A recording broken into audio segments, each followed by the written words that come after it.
Donc, je suis très heureux d'accueillir Eric, qui est professeur du département de sociologie à l'UDEM, pour donner sa conférence ici à SIX. Nous sommes ici, SIX Montréal, et donc très heureux de l'avoir et qui partage avec nous son expérience, avec son étudiante, bien sûr, Clémentine Coudi, et qui est avec lui. Donc, Eric n'a pas besoin de trop de présentation. Il était sur le site depuis des semaines maintenant. Et il est professeur, il enseigne la méthode quantitative, surtout en sociologie, au département de sociologie de l'UQAM. Et également au département de psychologie, hein, si je ne m'abuse. Non, là, j'ai juste une affiliation, je suis juste au département de sociaux. J'ai déjà été un petit peu en criminaux, mais là, j'ai simplifié les choses. C'est ça. Et il développe des cours en ligne très intéressants que je vous conseillerais vivement d'aller regarder aussi. Et donc voilà, nous sommes bien contents. Je te donne la parole pour ta présentation. Merci beaucoup. On voit que tu as mobilisé du monde pour venir à notre séance aujourd'hui. C'est très bien. Bon, merci Vicéo, c'est super gentil de m'avoir invité. Et puis, je me souviens aussi de toi comme étudiant. Je me souviens en général de mes étudiants. Je pense que je t'ai aidé aussi dans des petits bouts de ton doctorat. Je ne sais pas. Oh oui, tu avais adressé des questions des fois, oui. Puis, non, c'est ça. Donc, je vais me présenter un peu. Donc, je suis professeur au département de sociologie.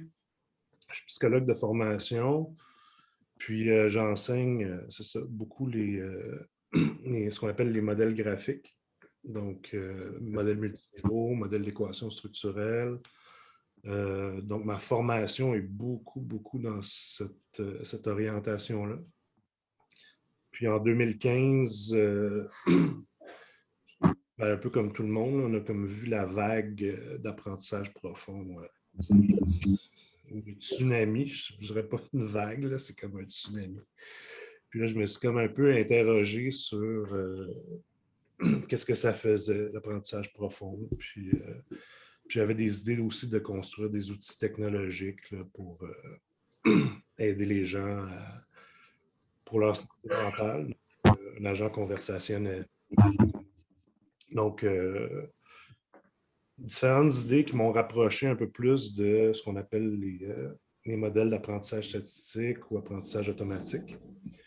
Puis aujourd'hui, c'est l'objectif un peu de ma présentation, c'est de faire un survol d'outils puis d'idées qui proviennent un peu plus de ce coin-là des mathématiques puis de la statistique et aussi des sciences informatiques. Je me promène un peu entre les termes. J'appelle ça apprentissage automatique, apprentissage statistique. J'aime pas beaucoup intelligence artificielle parce que je trouve que ça a trop de représentation sociale un peu. Je sais pas, ça soulève beaucoup de choses dans la population, puis il y a beaucoup de marketing aussi autour de ça. Donc, j'essaie d'éviter un peu ce terme-là, mais en tout cas, on va jaser un peu de tout ça aujourd'hui. Donc, je vais partir ma présentation. Puis, donc, la présentation va se diviser un peu en deux. Je vais faire une partie un peu plus théorique, survol je dirais, de plutôt haut niveau des enjeux.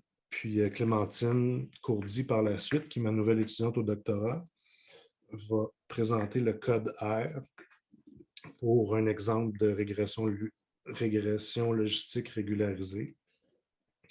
Dans le contexte où l'objectif, c'était de prédire, ça vient d'un article qui a été rédigé par Véronique Dupéré dans Child Development. Puis, donc, l'objectif, c'est un peu de prédire le décrochage scolaire au secondaire à partir de variables antécédentes. Est-ce que je partage le bon écran un petit instant?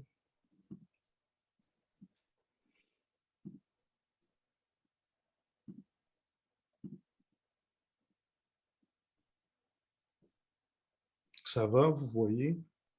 Oui. Parfait. Donc, le titre, c'est Algorithme d'apprentissage et modèles statistiques.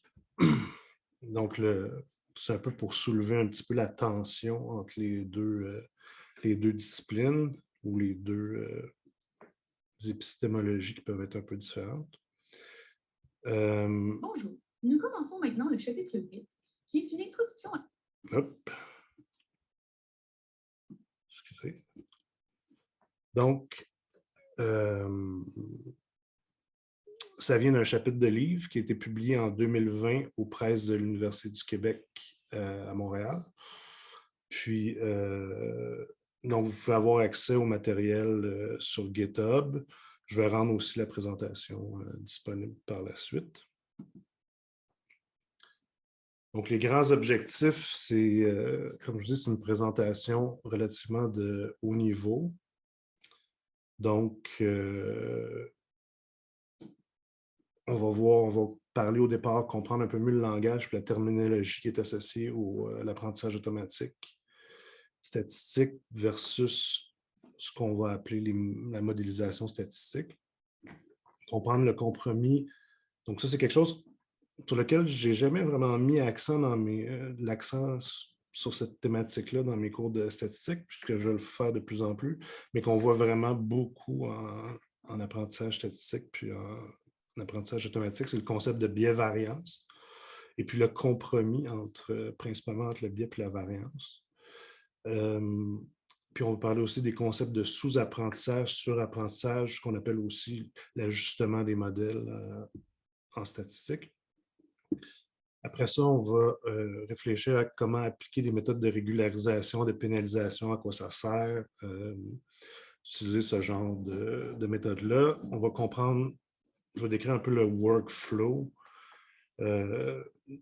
qui vise à créer un modèle qui est le plus généralisable possible. Donc, on va parler du concept de données d'entraînement versus test, et puis aussi la validation croisée.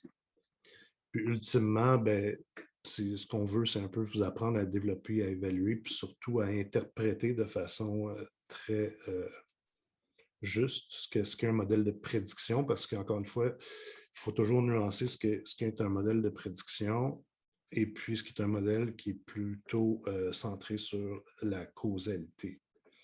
Donc, c'est deux choses différentes. Puis, on va utiliser un package qui s'appelle GLMNet, qui est très populaire en sciences, dans le domaine de la régularisation. Donc, c'est populaire.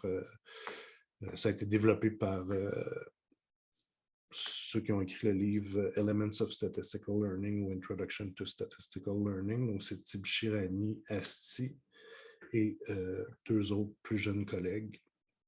Donc, le package LMNet, qui est un package relativement facile à utiliser. Et un package qui est très stable, qui existe depuis déjà un certain temps. Donc, quelques buzzwords du 21e siècle. Donc, en termes de buzzwords, on entend beaucoup parler de l'intelligence artificielle. Donc, l'intelligence artificielle, dans le fond, c'est un ensemble de théories et de techniques qui est mis en œuvre pour réaliser des machines / logiciels, parce que souvent, la plupart de l'intelligence artificielle, on la retrouve sur Internet, donc ce n'est pas nécessairement une machine. Puis, c'est capable l'objectif, c'est de créer des logiciels qui sont capables de simuler l'intelligence humaine. Donc, ce qu'il faut comprendre un peu, c'est qu'avant, l'intelligence artificielle était principalement codée à la main. Donc, quand vous jouez à un jeu vidéo, en tout cas, traditionnellement, c'est vos adversaires, qu'on appelle souvent des AI, sont des adversaires qui ont été codés à la main puis qui réagissent un peu à vos comportements. Alors qu'aujourd'hui, quand on parle d'intelligence artificielle, on utilise beaucoup plus des échantillons de données qui peuvent être réels ou des données qui sont simulées pour entraîner ou développer des modèles. Donc, c'est quand même une composante nouvelle. Dans le fond, ça remplace un peu le codeur. Puis, il y a comme des images, par exemple, c'est très difficile de faire de la reconnaissance d'images juste par la codification. D'utiliser les pixels comme des variables, c'est beaucoup plus utile et plus facile. Un autre mot qu'on entend souvent, c'est mégadonnées, big data. Encore une fois, aujourd'hui, on peut collecter beaucoup de données sur avec des tailles d'échantillons très, très grandes. Donc, on a une grande puissance statistique. Donc, ça, c'est important. Puis, avec la puissance statistique, ben, ce qu'on fait aussi, c'est qu'on peut détecter des effets qu'on ne pourrait pas détecter avec des plus petits échantillons. Mais le big data, ça peut être aussi beaucoup de variables qui peuvent même dépasser la taille de l'échantillon. Et puis là, donc là, on arrive dans des problèmes plus compliqués. Donc, c'est ce qu'on appelle des problèmes en grande dimension. Puis les problèmes en grande dimension, ben, on va appeler ça aussi le fléau de la dimensionnalité.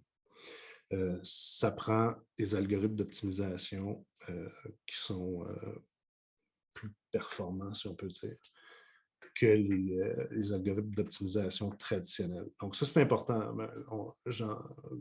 Donc, je fais souvent cette nuance-là. Là. Je vais parler du modèle statistique, puis ce qu'il y a en dessous qui permet d'estimer les paramètres du modèle. J'appelle ça algorithme d'optimisation. En sciences informatiques, souvent, quand on parle d'algorithme, on parle aussi du modèle. Donc, ce n'est pas exactement la même chose. Donc, en dernier lieu, bon, algorithme d'apprentissage et modélisation statistique. Donc, aujourd'hui, on entend toujours parler d'algorithme, mais quand on voit dans les nouvelles qu'on parle d'un nouvel algorithme qui permet de faire telle chose, en gros, on parle d'un modèle. Donc,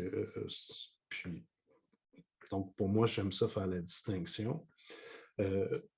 Puis, bon, il y a un texte classique de Bryman qui parle de deux cultures. Donc, la culture de modélisation statistique, c'est qu'on essaie vraiment de comprendre qu'est-ce qui a généré les données. Alors que les cultures algorithmiques sont plutôt inductives, donc ils vont laisser un peu la machine, si on peut dire, développer le modèle en réduisant le plus possible l'intervention humaine. Donc, on voit souvent ça sur l'Internet, ce petit graphique-là, cette petite figure-là. Donc, on voit l'intelligence artificielle comme étant en haut, donc englobant l'apprentissage automatique. Puis, l'apprentissage automatique, c'est une série de petites types d'algorithmes ou modèles différents pour estimer nos modèles. Puis, donc, là, en petit, c'est réseau de neurones et deep learning. Je dirais que le deep learning a pris vraiment beaucoup plus de place de par sa grande flexibilité à travailler avec des mégadonnées. Donc, donc, quand je dis qu'un algorithme est flexible, ça veut dire qu'il modélise bien la non-linéarité et aussi tous les termes d'interaction qui sont possibles entre les variables. Puis aujourd'hui, si on regarde les modèles de langage, ils ont plusieurs milliards de paramètres, donc c'est vraiment exceptionnel ce que le deep learning peut faire, mais évidemment, il y a aussi certaines limites, surtout des limites interprétatives. Mais ce qui se cache en gros derrière ce AI, c'est, dans le fond, c'est de la logique, donc des mathématiques, puis de la statistique. Donc, historiquement, si on regardait ça d'une façon plus épistémologique, on pourrait dire que c'est les trois concepts importants qui se cachent derrière le dernier graphique qu'on a vu. Donc, il y a des forces aux approches algorithmiques. Donc, l'objectif, encore une fois, on est beaucoup plus centré sur la prédiction. Quand je dis prédiction, c'est prédiction dans le sens de valeur prédite, donc prédire, disons, ce qui est un chat à partir de pixels versus un chien, ou prédire quelqu'un va décrocher ou ne va pas décrocher, mais ce n'est pas dans le sens de forecasting. En anglais, il y a forecasting dans le sens de vraiment prédire quelque chose dans le temps. Là, ici, ça peut être des données corrélationnelles à un seul temps qu'on va vouloir définir un modèle, mais on va l'appeler modèle prédictif parce qu'on va parler des valeurs prédites du modèle. Donc, sélection d'un modèle optimal en basse ou en grande dimension. Donc, ça peut être utilisé dans les deux cas. C'est plus souvent utilisé en grande dimension pour, dans le fond, nous aider à réduire la taille du modèle. Donc, c'est ce qu'on appelle un peu le concept de régularisation. Donc, ça va nous permettre aussi d'estimer des paramètres pour presque tous les modèles, soit probabilistes ou algorithmiques. Donc, c'est des outils de modélisation qui sont robustes. Puis potentiellement, en tout cas, ça reste encore à déterminer quand est-ce que les deux techniques fonctionnent le mieux, là, mais on est habitué beaucoup de travailler avec des indices d'ajustement, mais peut-être que les approches de rééchantillonnage qu'on va voir plus tard là, par la validation croisée, c'est peut-être des techniques qui sont plus robustes, qui pourraient favoriser une plus grande reproductibilité de la recherche scientifique. Évidemment, ils ont des limites aussi. Donc, c'est pour ça qu'il y a une variété d'approches par rapport aux données. Donc, en sciences sociales en général, on est beaucoup plus hypothético-déductif. Donc, on veut tester un modèle, voir s'il s'ajuste bien aux données. Donc, les approches qui sont plutôt algorithmiques sont plutôt inductives et exploratoires. Puis ils vont mettre vraiment un emphase sur la justesse des prédictions. Puis ça, encore une fois, quand on parle de justesse de prédiction, c'est au-delà de l'échantillon, donc ce qu'on appelle out of sample. Donc, c'est pour, si on a des nouvelles données, on les met dans notre modèle, puis à partir de ce modèle-là, ben, on dérive des prédictions qui nous permettent de faire une tâche. Donc, souvent, les approches algorithmiques, on va vouloir mettre en production notre modèle. Donc là, ce qui est une particularité vraiment des approches algorithmiques, c'est qu'il n'y a pas d'erreur type. Donc, tout ce qui est incertitude, c'est comme on évacue ça.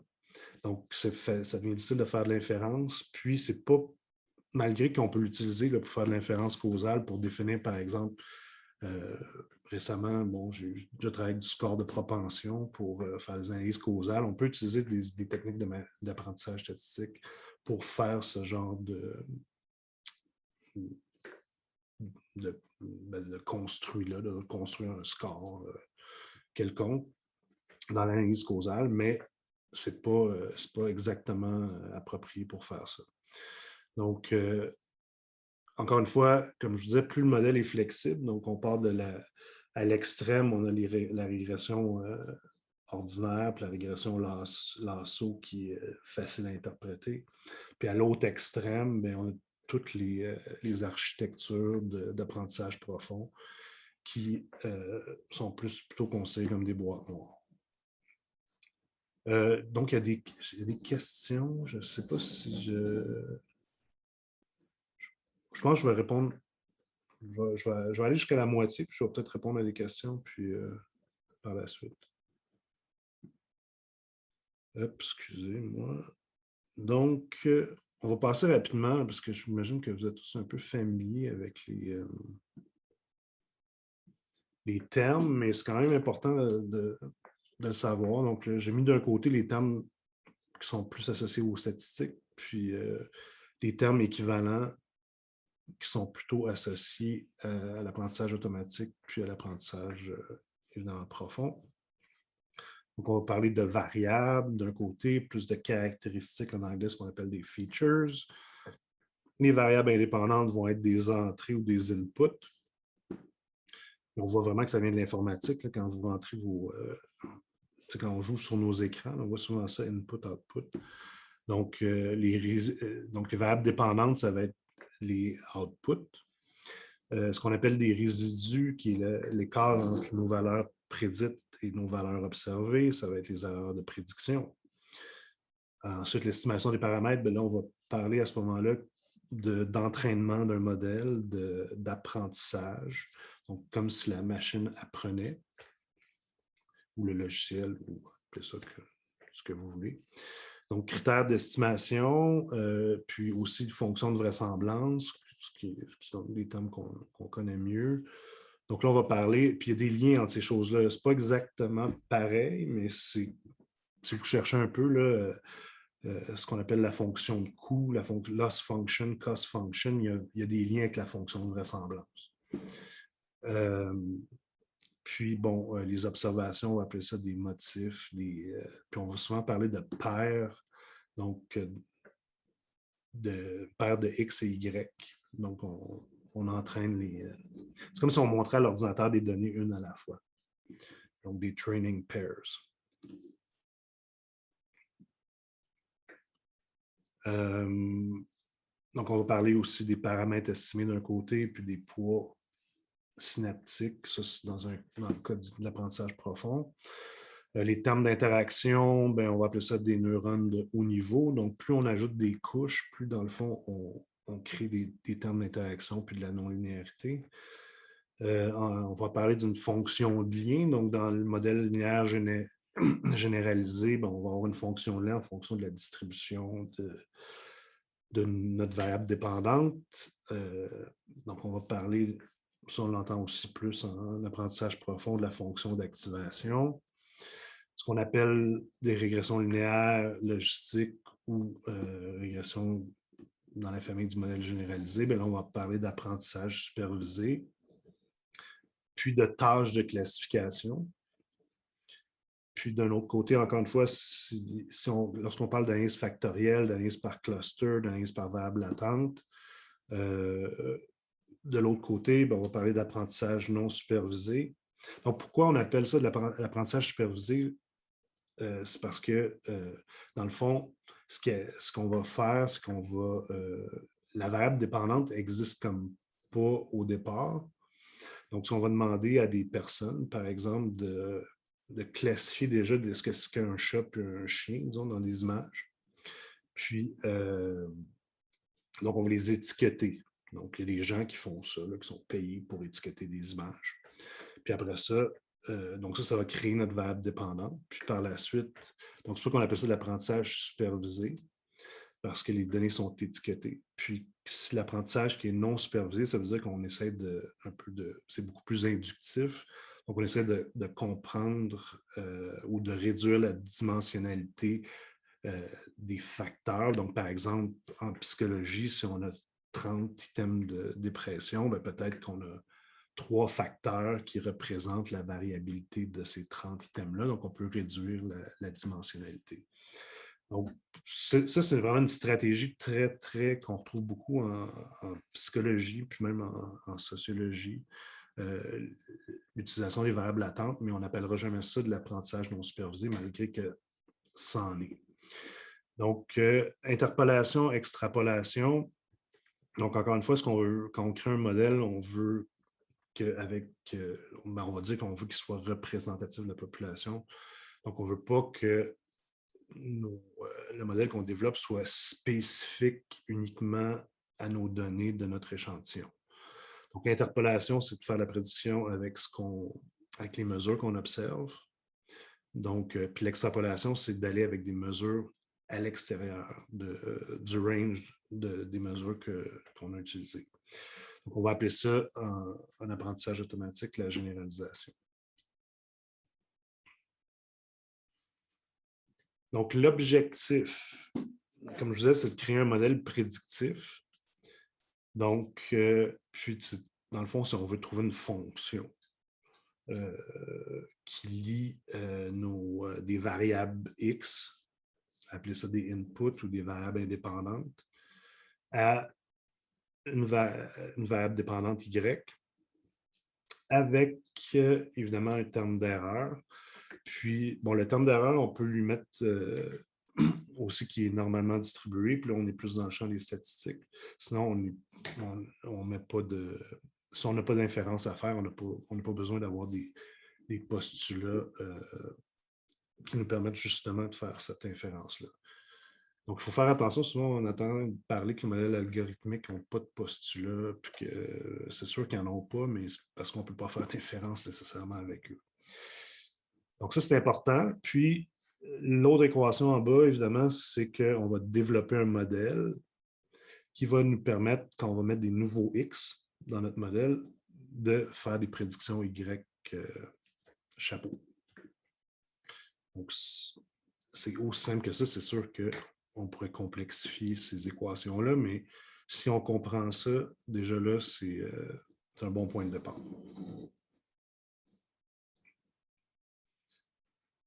Donc, concernant le compromis biais-variance, qui est, comme je disais, un concept qu'on, des fois, on escamote un peu en statistique, dans l'enseignement de la statistique, disons, plus classique. Puis, mais c'est vraiment important de bien comprendre ce que c'est, autant en statistique qu'en apprentissage automatique. Donc, c'est une forme d'erreur. Donc, le biais, c'est une forme d'erreur dans la modélisation causée par un non-respect de certaines caractéristiques des données.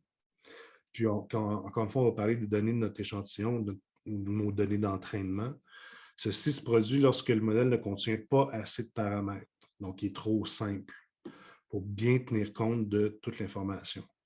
Évidemment, encore une fois, on parle du biais et de la variance dans un modèle. Évidemment, nos mesures aussi peuvent aussi contenir du biais et de la variance. Donc, dans ce cas-ci, souvent, si on a un modèle non linéaire, on utilise juste un modèle linéaire, bien, on va augmenter le biais.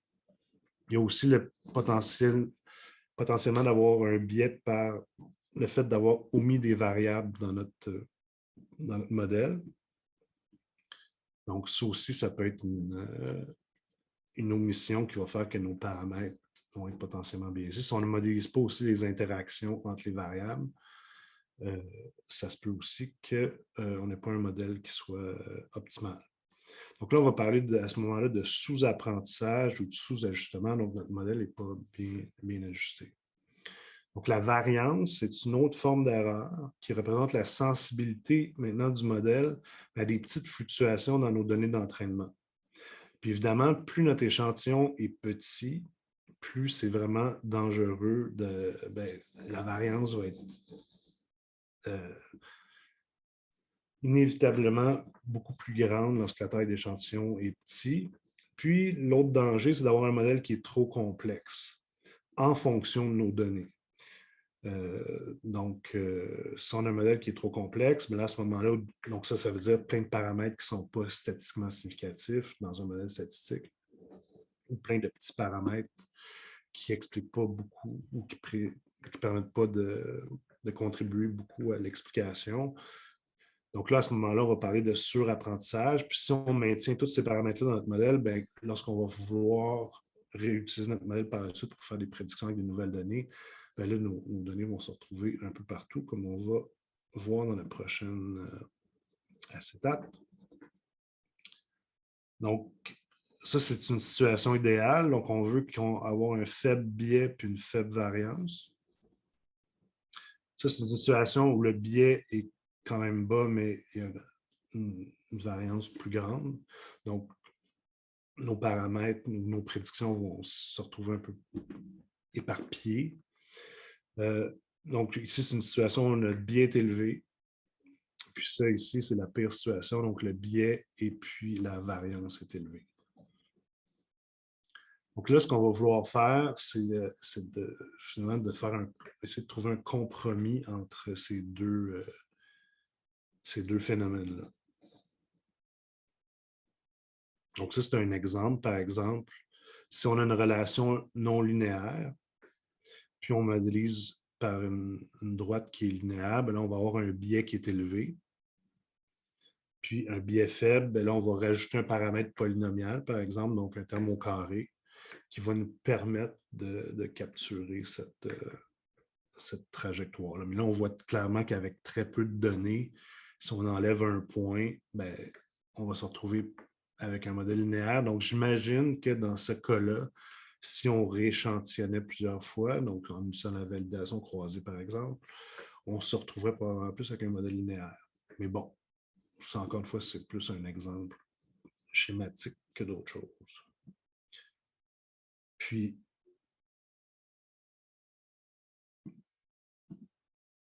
c'est drôle. Donc, ça, c'est le concept de biais variance en fonction d'un modèle. Donc, on va essayer de trouver un modèle qui est optimal. Donc, on ne veut pas qu'il soit trop complexe, donc qu'il y ait trop de paramètres. On ne veut pas non plus qu'il soit trop simple. Donc, ce qu'on veut, c'est réduire l'erreur totale. Puis l'erreur totale, ce n'est pas de l'erreur nécessairement dans l'échantillon, c'est l'erreur test. Donc, c'est l'erreur qu'on ferait si on avait des nouvelles données. Puis encore une fois, on va essayer de trouver un modèle où le biais et la variance sont le plus bas possible.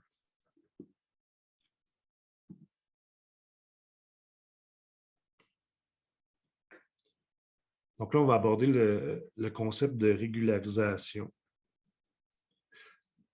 Donc, la régularisation, vous pouvez le faire, vous en faites souvent.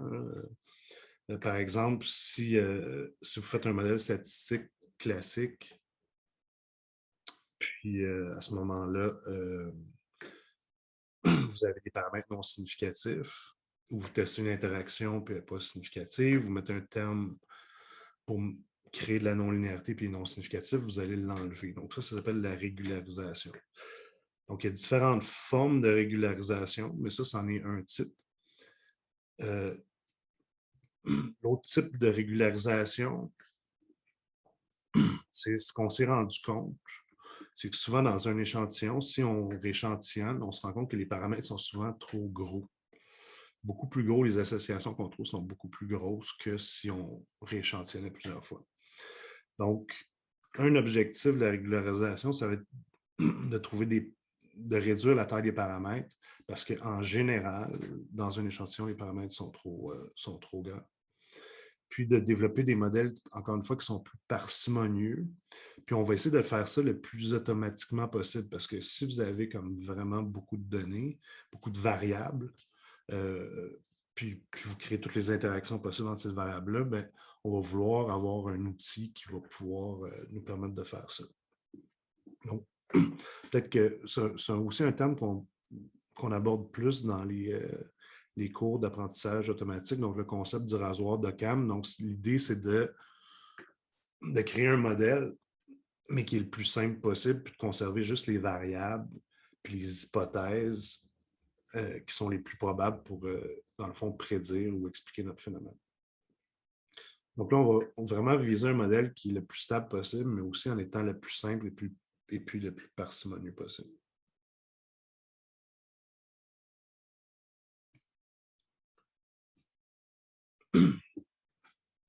Puis là, dans ce processus-là, on est prêt à créer une certaine, ou biaiser nos paramètres pour, d'une certaine façon, essayer de réduire notre variance. Donc ça, c'est une particularité aussi de la régularisation.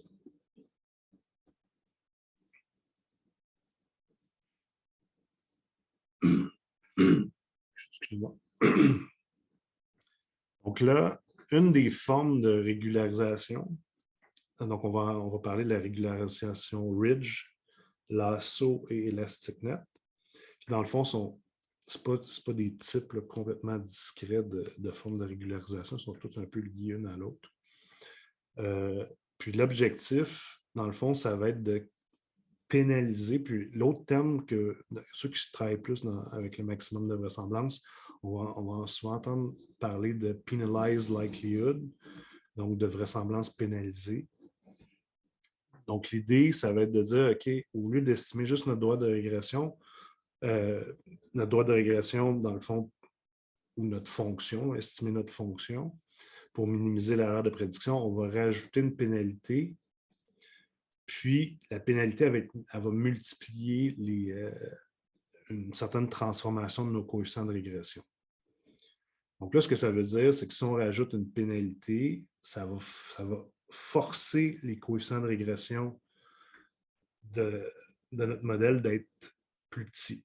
Puis évidemment, plus la pénalité est grande, on peut mettre tous les coefficients de régression à zéro, mais là, évidemment, notre erreur de prédiction va être extrêmement grande. On va le voir plus tard avec Clémentine, comment la dynamique de cette modélisation-là. Donc là, évidemment, il faut choisir le paramètre lambda. Bon, certains économistes suggèrent qu'on peut le choisir vraiment théoriquement. Traditionnellement, en apprentissage statistique, on utilise plus la validation croisée pour essayer d'identifier le paramètre optimal. Donc, dans le fond, pour avoir l'erreur test de dans l'échantillon test, qui soit le plus petit possible. Donc, on va parler de 3 types de régularisation, comme je vous disais. Donc, la régulation ridge, donc on l'appelle aussi L2, puis aussi pénalité au carré, parce que ce qu'on va faire, c'est qu'on va mettre notre coefficient lambda qui va multiplier nos coefficients de régression qu'on va tous élever au carré. La pénalisation lasso, qui est une pénalisation, elle, qui est en valeur absolue. Puis l'élastic net, qui est une espèce de mélange de régression ridge et lasso en même temps. Donc, c'est un peu à un extrême, c'est une régression lasso. Puis les coefficients alpha vont permettre de donner un certain poids aux deux types de régularisation. Donc, on va appeler lambda, souvent on entend ça aussi beaucoup en apprentissage automatique, des hyperparamètres. Donc, c'est des paramètres qui nous servent finalement à modéliser ou à contrôler nos coefficients de régression. Puis l'alpha, c'est un pourcentage qu'on accorde à cette pénalité-là.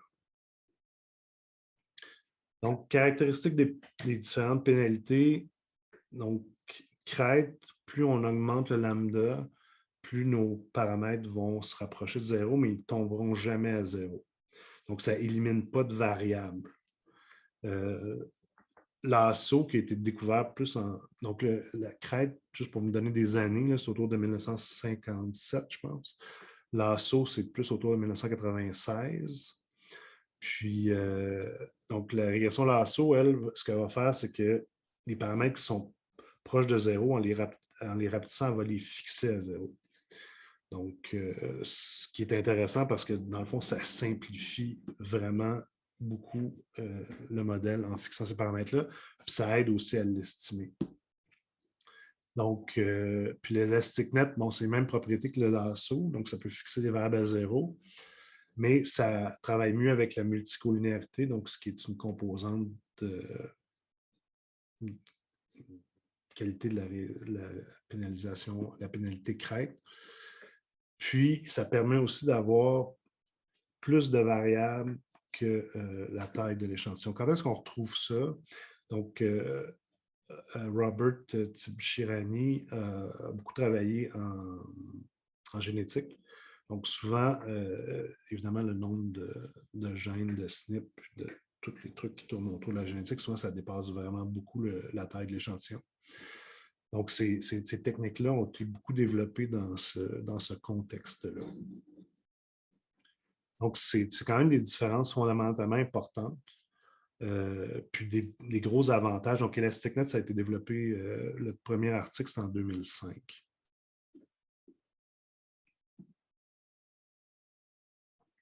Donc, évidemment, l'avantage on peut juste utiliser l'ElasticNet, parce que dans le fond, lorsqu'on fixe les alphas à 0, ça va donner un lambda qui va être 1, donc ça veut dire, lorsque lambda 2 va être 1, ça va être une régularisation crête, puis à l'autre extrême, ça va être une régularisation lasso. Donc, c'est ça l'avantage. Donc, on peut juste utiliser cette régularisation-là, mais bon, pour les fins de l'exercice, on va faire les 3 types de régularisation dans la partie que Clémentine va aborder. Donc, les gros avantages de l'élastic net, c'est bon avec la multicollinéarité. Donc, le lasso, un des problèmes, c'est que si on a des variables qui sont collinéaires, ça va garder une variable puis ça va enlever les autres, alors que l'élastic net peut garder des groupes de variables ensemble, même s'ils sont relativement fortement corrélés entre elles. Bon outil pour sélectionner des variables. Possibilité évidemment d'éliminer des variables, donc d'avoir un modèle qui est beaucoup plus parcimonieux. Puis aussi possibilité d'avoir plus de variables que la taille de l'échantillon. Ici, c'est un exemple un peu simpliste de l'effet de la régularisation lorsqu'on a des valeurs extrêmes. Ça a l'air simpliste, là, mais sérieusement, j'ai vu passer sur ResearchGate cette semaine, je pense, un article où il y avait puis l'image était comme ça, puis l'article était publié. Puis c'était il y avait à peu près le même nombre de données, peut-être un petit peu plus, puis les points étaient distribués de la même façon. Puis je voyais dans l'article la ligne noire, puis là, je me disais, ouais, s'il y avait eu de la validation croisée et ou de la régularisation, peut-être que les conclusions auraient été différentes.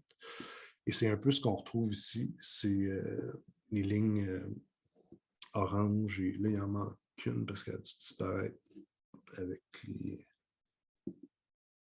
ouais, c'est ça. Je ne sais pas comment elle a disparu.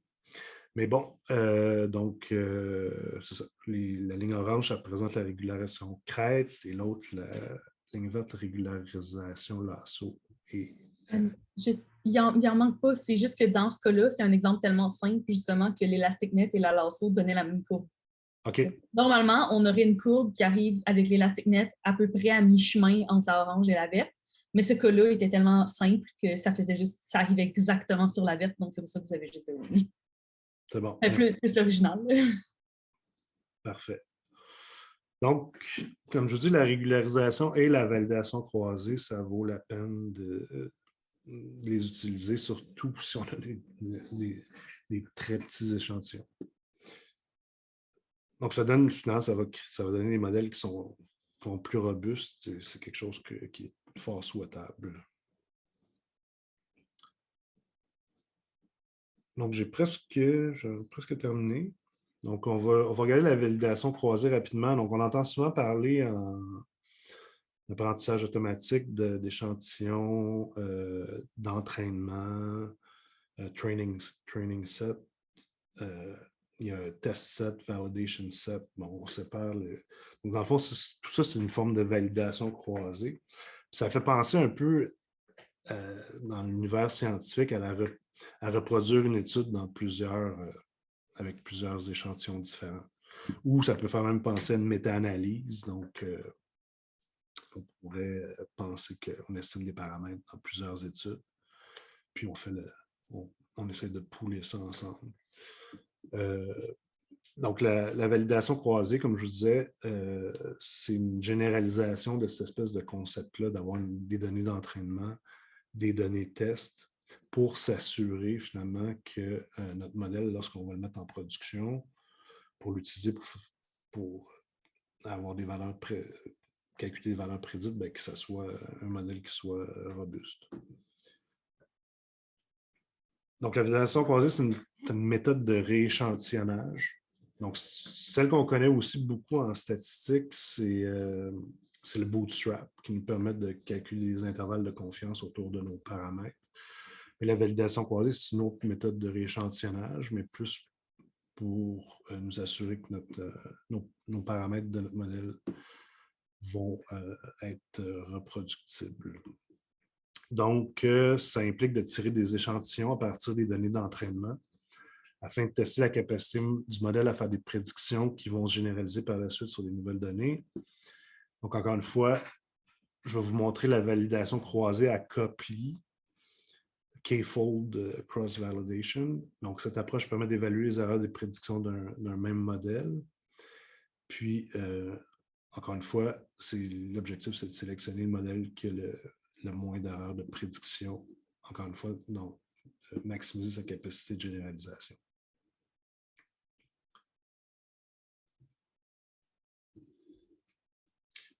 Donc, ce schéma-là représente le processus de validation croisée à k-pli. Donc, en général, lorsqu'on parle de données d'entraînement puis de données de test, donc la version la plus simple de la validation, c'est de dire, OK, on va prendre 30% de nos données, puis qu'on sélectionne aléatoirement, puis on les garde comme données test. On peut créer, si on veut être encore plus robuste, mais il faut avoir un gros échantillon pour faire ça, mais créer un autre échantillon on peut créer un échantillon de validation plus un échantillon test. Mais bon, disons qu'on va parler de la formule la plus simple. Donc, en général, on sépare l'échantillon de 30% qu'on se garde de côté pour tester notre modèle. Puis, on sait que nos prédictions vont être moins bonnes dans ce modèle-là, dans ce groupe-là de données. puis 70% qui sont de nos données d'entraînement. La généralisation de ça, c'est de dire, OK, mais pourquoi on prend juste un échantillon test? Pourquoi on ne fait pas plusieurs échantillons tests aléatoirement? Puis on partitionne. Donc, dans le fond, il y a les standards, là, c'est souvent 5 plis ou 10 plis. Encore une fois, ça va un peu dépendre de la taille de l'échantillon. Donc là, ce qu'on va faire, c'est que finalement, on va estimer notre modèle avec des données d'entraînement, puis on va calculer l'erreur test à plusieurs reprises. Puis, donc ça pour un modèle. Donc, on peut faire la régression, disons, ordinaire en faisant ça. Puis, par la suite, on va faire le même processus, donc avec une autre régularisation lasso, régularisation ElasticNet, ou régularisation Ridge, ou Random Forest, ou n'importe quel algorithme. Donc, l'idée, c'est de les passer à travers ça, puis de dire, OK, faire la moyenne des erreurs tests, puis de dire, OK, quel algorithme ou modèle apparaît le plus performant dans nos données d'entraînement, mais ultimement, il va falloir les comparer à nos données, faire le test ultime avec nos données qu'on s'est réservées pour faire justement cette évaluation.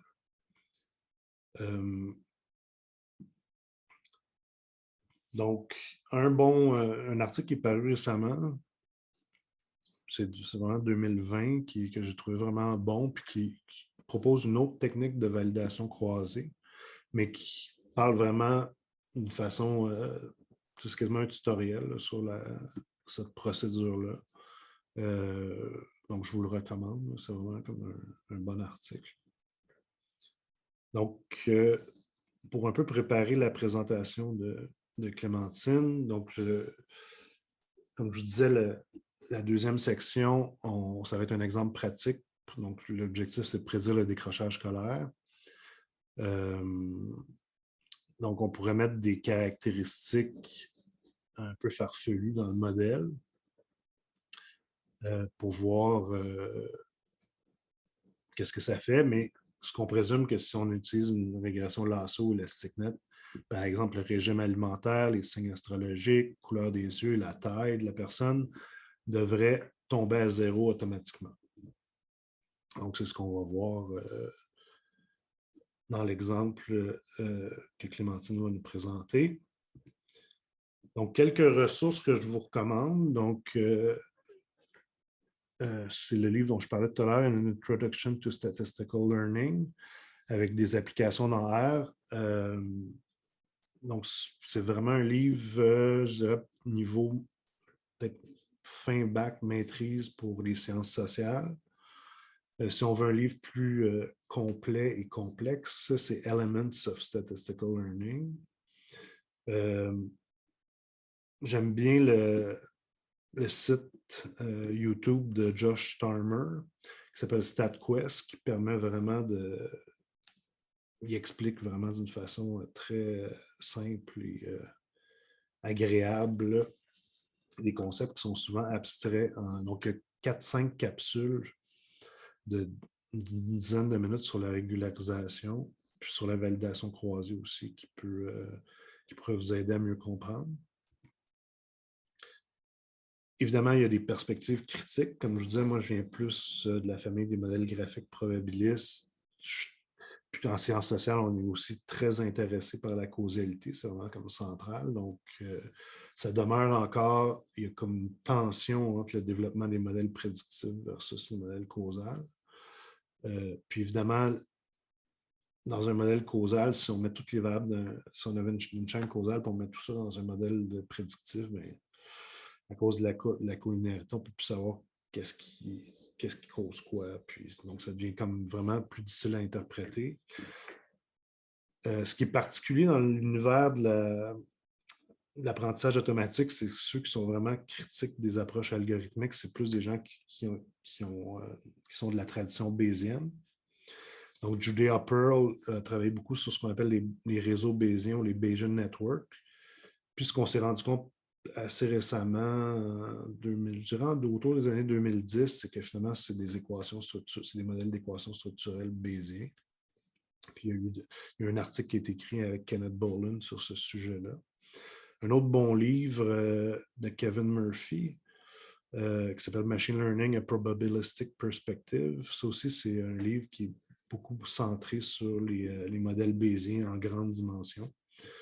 Donc, l'avantage des modèles bayésiens, dans le fond, c'est qu'on considère beaucoup plus l'incertitude dans le modèle, puis la distribution de ces incertitudes-là. C'est un des avantages.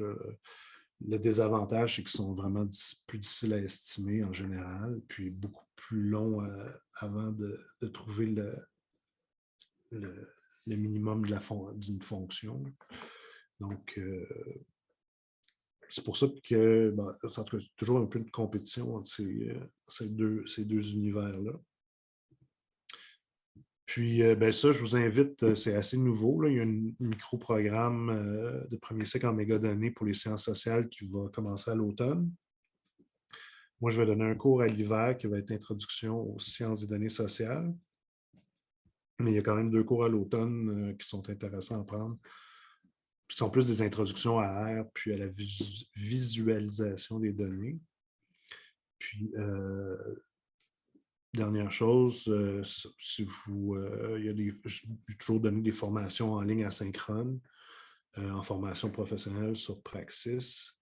Puis récemment, ça a été accrédité par Scale AI, ce qui donne un genre de 50% de rabais. Puis, donc, c'est quand même, c'est beaucoup plus centré sur la modélisation statistique causale, puis aussi pour des données longitudinales ou hiérarchiques.